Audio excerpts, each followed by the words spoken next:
எது சரி, எது தவறுன்னு தான் நம்ம சொல்லிக் குடுக்கணுமே ஒழிய, தவறை செய்யச் சொல்லி, அதுக்கப்புறம் இது தவறுன்னு அவங்கள தண்டிச்சு, இது தண்டனைன்னு காட்ட முடியாது. எப்பவுமே நீங்க பாருங்களேன், சாமி வந்து கண்ண குத்திடும் அப்படின்னு நம்ம சின்ன வயசுல சொல்லுவாங்க. அப்படின்னா என்னன்னா, கண்ண குத்திருங்கிற பயத்துல தான் நம்ம மாறணும். நெறைய பயத்துல மாற்றங்கள் நெறைய வரணும். ஆனா, உன்ன நான் வந்து கண்ண குத்தி தான் காட்டணும் அப்படின்னு நம்ம செய்றோம் அப்படின்னா, அது ஆக்சுவலி குற்றம். அதுதான் நான் சொன்னேன். குற்றத்துக்கும் சொல்லி தர விஷயங்களுக்குமான வித்தியாசம் என்ன? சாதாரணமா ஒரு விஷயம் இது சரி, இது தவறு அப்படின்னு சொல்லிக் குடுத்தோம்னா சரி.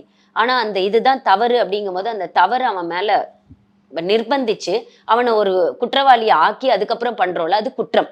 அதுதான் இங்க விஷயம். இப்ப என்னன்னா, நான் "அப்பா அடிச்சுருவேன் நான் உன்ன" அப்படின்னு சொன்னோம்னா, அது ஓகே.